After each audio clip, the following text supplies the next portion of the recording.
नमस्कार दोस्तों। आज हम लोग बात करने वाले हैं मैथ्यू आर्नल्ड की एक बहुत ही फेमस और सच कहूं तो काफी गहरी कविता डोवर बीच के बारे में। देखने में तो ये बहुत खूबसूरत लगती है, पर इसमें एक उदासी छिपी हुई है। तो चलिए आज इसके मतलब के अलग अलग लेयर्स को खोलकर देखते हैं। तो इस कविता को अच्छे से समझने के लिए पहले इसके कवि को जान लेते हैं। मैथ्यू आर्नल्ड विक्टोरियन एरा के एक बहुत इंपॉर्टेंट पोएट और क्रिटिक थे। अब सोचिए, वो एक ऐसे टाइम में लिख रहे थे जब साइंस तेजी से आगे बढ़ रहा था। डार्विन की एवोल्यूशन थ्योरी आ रही थी, इंडस्ट्रियल रेवोल्यूशन चल रहा था, और इन सब चीज़ों की वजह से लोगों का जो पुराना ट्रेडिशनल रिलीजियस बिलीफ था वो हिलने लगा था। तो सोसाइटी में और लोगों की सोच में जो ये बड़ा बदलाव आ रहा था ना, उसका असर हमें आर्नल्ड की कविताओं में साफ साफ दिखता है। तो आज हम इस पूरी पोएम को stanza by stanza break down करके समझेंगे। शुरुआत होगी एक बिल्कुल शांत काम सीन से, फिर धीरे धीरे हम उसमें छिपी उदासी को फील करेंगे। इसके बाद पोएम का जो सबसे इंपॉर्टेंट आइडिया है, फेथ या विश्वास का कम होना, उस पर बात करेंगे। और आखिर में हम देखेंगे कि जब दुनिया में कुछ भी सर्टेन नहीं बचता तो कवि क्या सोचते हैं। ओके, तो चलिए सीधे पहले स्टैंजा पे चलते हैं। यहाँ पर आर्नल्ड एक बहुत ही शांत और खूबसूरत रात की तस्वीर खींच रहे हैं, और ये सीन, ये माहौल आगे आने वाले गहरे थॉट्स के लिए एक परफेक्ट स्टेज सेट करता है। कविता शुरू होती है इन शब्दों से, the sea is calm tonight, यानी आज रात समुंदर बिल्कुल शांत है।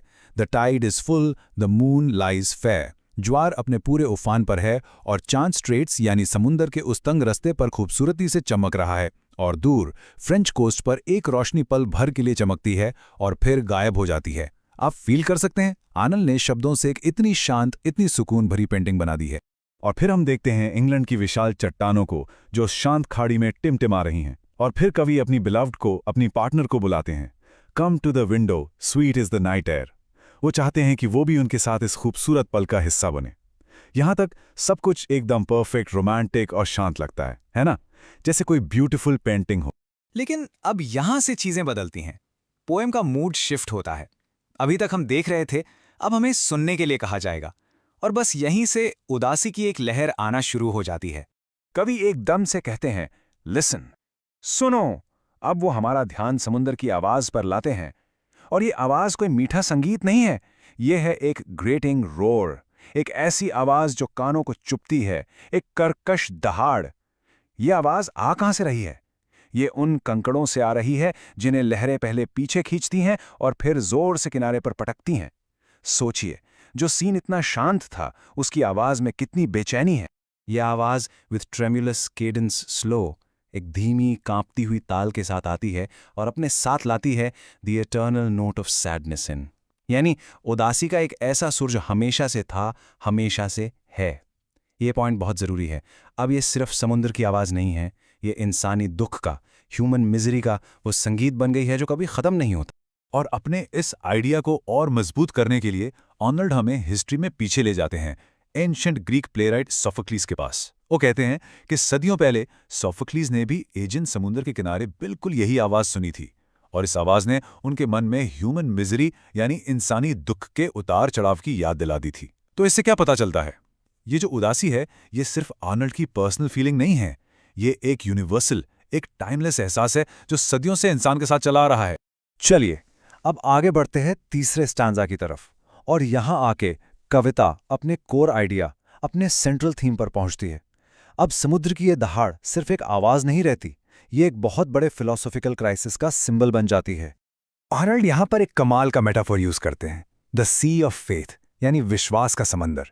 वो कहते हैं कि एक टाइम था जब ये विश्वास का समंदर भी पूरे उफान पर था, बिल्कुल भरा हुआ, और इसने पूरी दुनिया को ऐसे घेर रखा था जैसे एक ब्राइट गर्डल, यानी एक चमकदार बेल्ट। ये बेल्ट सुरक्षा का, सर्टेनिटी का प्रतीक था, एक एहसास कि सब ठीक है, सब कंट्रोल में। तो देखिए, पास्ट में क्या था? द सी ऑफ फेथ पूरा भरा हुआ था, एक प्रोटेक्टिव शील्ड की तरह। लेकिन नाउ, अब प्रेजेंट में क्या है? अब कवि को सिर्फ उसकी मेलनकॉली लॉन्ग विड्रॉइंग रॉर सुनाई दे रही है, उसकी उदास, लंबी, पीछे हटती हुई दहाड़। ये विश्वास का सागर अब सूख रहा है, कम हो रहा है, और दुनिया को बिल्कुल अकेला और अनसेफ छोड़कर जा रहा है। दोस्तों, यही इस कविता का दिल है, इसका core message, the loss of faith. और अब हम आते हैं इस कविता के आखिरी स्टांजा पर। जब विश्वास चला गया तो दुनिया कैसी दिखती है? अब कवि अपने पार्टनर की तरफ मुड़ते हैं और उस दुनिया की असलियत को बयान करते हैं। वो एक अपील करते हैं, एक plea, love, let us be true to one another, यानी आओ हम एक दूसरे के लिए सच्चे रहें। पर क्यों? आखिर ऐसी क्या ज़रूरत है? क्योंकि ये जो दुनिया है, जो ऊपर से like a land of dreams दिखती है, इतनी कलरफुल, इतनी खूबसूरत, इतनी नई, वो असल में एक धोखा है, एक इल्यूजन है। तो क्या है इस लैंड ऑफ ड्रीम्स की रियलिटी? आर्नल्ड के मुताबिक इस दुनिया में असल में ना तो कोई खुशी है, ना प्यार, ना रोशनी। कोई सर्टेनिटी नहीं है, कोई शांति नहीं, और दर्द में कोई मदद करने वाला भी नहीं है। ये कितनी ब्लीक, कितनी निराशा भरी तस्वीरें हैं ना। ये दुनिया की चमक तमक के नीचे छिपी हुई उसकी कड़वाहट और खोखलेपन को सामने लाती है। और कविता खत्म होती है इस बहुत ही फेमस और पावरफुल इमेज के साथ। हम कहाँ हैं? हम हैं as on a darkling plain, एक अंधेरे मैदान पर, जहां चारों तरफ confused alarms of struggle and flight हैं, यानी लड़ाई और भागदौड़ की ऐसी आवाजें जो समझ नहीं आ रही। और यहां ignorant armies clash by night, अनजान सेनाएं अंधेरे में बिना किसी वजह के एक दूसरे से टकरा रही हैं। ये मेटाफर है एक ऐसी दुनिया का जहां लोगों के पास कोई गाइडेंस नहीं है, कोई रोशनी नहीं, कोई पर्पस नहीं, बस अंधेरे में एक दूसरे से लड़ रहे हैं। तो इस पूरी कविता का टेक अवे क्या है? हमने शुरुआत की थी एक शांत समुंदर से और हम पहुंच गए एक अंधेरे मैदान तक। ये कविता एक जर्नी है, बाहर की शांति से शुरू होकर अंदर के तूफान और एग्जिस्टेंशियल डाउट तक। ये कविता विक्टोरियन एरा की उस बेचैनी, उस एंग्जाइटी को बिल्कुल आईने की तरह दिखाती है, जब लोगों का फेथ कम हो रहा था और उन्हें अपनी दुनिया अनजान और डरावनी लगने लगी थी। और आखिर में यह कविता हमें एक सवाल के साथ छोड़ जाती है। सोचिए इस बारे में, एक ऐसी दुनिया में जहां सारे बड़े बड़े विश्वास, सारी सर्टेनिटीज खत्म हो चुकी हैं, क्या इंसानों के बीच का प्यार, एक दूसरे के प्रति सच्चाई ही आखिरी सहारा है? आर्नल्ड को तो शायद यही लगता है, पर यह सवाल आज भी उतना ही रेलेवेंट है जितना उस वक्त था। तो ये था हमारा एनालिसिस मैथ्यू आर्नल्ड के डोवर बीच पर। आई होप आपको ये एक्सप्लेनेशन पसंद आया होगा। अगर आपको लिटरेचर पर ऐसे ही डिटेल्ड ब्रेकडाउन्स और चाहिए तो और कंटेंट के लिए सब्सक्राइब करना मत भूलिएगा। मिलते हैं अगले एनालिसिस में। Thank you.